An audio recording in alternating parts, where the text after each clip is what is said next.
amigos, vamos a hablar sobre la generación bicentenario en el contexto de las elecciones generales 2021. Hoy nos encontramos con el sociólogo Omar Coronel. ¿Cómo está, señor Coronel? Bienvenido a JN Noticias. Muy buenos días.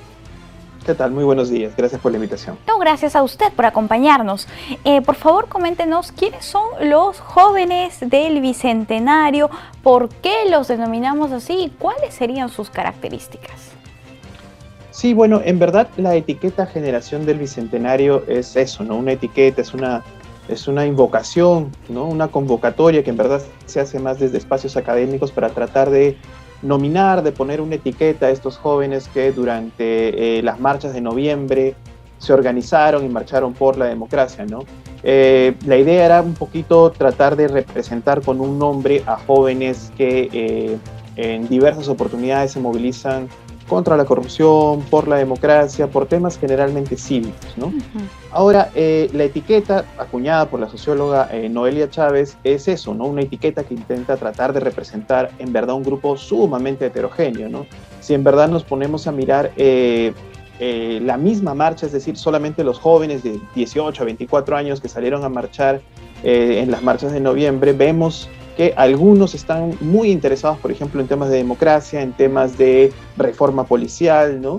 Mientras otros, un grupo mucho más politizado, de los que más bien marchaban continuamente antes del estallido de noviembre, estaban más interesados por un cambio en la Constitución, por politizar la desigualdad, etcétera, ¿no? Y al margen de los jóvenes que marcharon en noviembre, hay también otras juventudes que no participaron, que estuvieron en contra de las marchas. Esta generación está muy marcada no solamente por el aniversario de la independencia, sino por la pandemia. Son un conjunto muy diverso, ¿no? Bastante heterogéneo.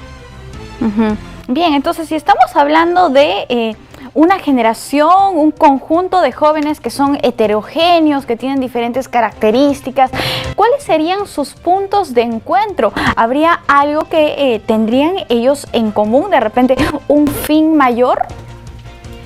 Es muy difícil, en verdad, tratar de reducirlos a un objetivo. Quizás lo que más los unifica es la experiencia, ¿no? La experiencia de que en sus años formativos, en lo que en sociología llamamos en su socialización secundaria, han crecido, digamos, en medio de la crisis política y ahora están marcados, digamos, por el fenómeno de la pandemia, ¿no? Lo que más los caracteriza quizás como conjunto es su habilidad para moverse en redes sociales, su capacidad para organizarse, fuera, digamos, de organizaciones más clásicas, ¿no? Como un sindicato, como un gremio, como un movimiento social. Lo que unifica, digamos, a los jóvenes más activos en política, sean tanto de izquierda como de sectores más conservadores o de derecha, es que tienen una mayor capacidad de organización en redes que no necesariamente los ata a bloques mucho más estructurados o mucho más jerárquicos, ¿no? De otro lado, son jóvenes que en general tienen todavía un rechazo a los partidos políticos, pero en mi impresión ya no tienen este sentimiento de antipolítica, digamos, que caracterizó a la generación precedente, a mi generación, a la generación de los millennials o la generación X, ¿no? Bien, ahora, con miras al 11 de abril, yo sé que también deben ser múltiples los factores que ellos considerarían antes de emitir un voto, pero si tratamos de buscar, de encontrar cuáles son estos puntos específicos que los llevaría a elegir o determinar por un candidato o por un partido político, ¿cuáles serían estos principales factores? Mire, cuando comenzó el estallido de noviembre, algo que al menos las encuestas como del IEP y encuestas de Ipsos mostraba, sobre todo las encuestas del IEP, es que muchos de los jóvenes en particular que asistieron a las marchas, si bien no simpatizaban con mucho entusiasmo por ningún candidato político, sí tenían una cierta mayor simpatía por el Partido Morado. No necesariamente por Julio Guzmán, pero sí por el Partido Morado, y en términos de líderes tenían una cierta simpatía que se destacaba en comparación a los otros grupos etarios por el presidente Martín Vizcarra, ¿no? Esto era algo que más o menos se puede sacar de los jóvenes que marcharon en noviembre. Entonces mi impresión es que los escándalos del Vacuna Gate y en general el gobierno de Sagasti, que ha tenido bastantes problemas internos y externos, digamos, han debilitado bastante la confianza que algunos de estos jóvenes tenían en líderes o partidos como el Partido Morado, han generado una crisis, digamos, en este mapa mental que había entre el bloque, digamos, democrático y el bloque antidemocrático, ¿no? Al verse Vizcarra involucrado en estos actos, probablemente sí ha desmoralizado, no a todos, pero sí a un bloque importante de estos jóvenes que sí tenían, al menos las encuestas lo demuestran, una cierta simpatía o cercanía con Vizcarra, ¿no? Entonces yo creo que todo esto ha generado un desánimo importante que ha hecho que los jóvenes como bloque no parezcan tener mayor influencia, digamos, en las elecciones, ¿no? Uno no puede predecir, digamos, las opciones políticas de los ciudadanos en función a su edad actualmente, ¿no? La juventud no hace que uno sea más propenso a votar por uno u otro candidato. En verdad ahorita las variables más interesantes probablemente son la autorreferencia con respecto a alguna ideología, la ubicación geográfica, por ejemplo, si estás en un espacio rural o urbano, y probablemente más el nivel de religiosidad, ¿no? Que en estas elecciones van a tener, creo yo, un poquito más de importancia de lo que han tenido en las elecciones pasadas. En cambio, la edad, ¿no? El grupo etario al que perteneces, la generación a la que perteneces, creo que todavía difícilmente va a tener un impacto o una capacidad de predicción sobre el voto, sobre si se vota por uno u otro candidato. Bien, ahora, y si consideramos que las y los jóvenes menores de 30 años conforman el 27.4% del padrón electoral, ¿qué tan determinante será su elección, su voto? Sí, es un bloque importante de la población. Somos el Perú, como varios países en desarrollo, tenemos poblaciones bastante jóvenes, ¿no?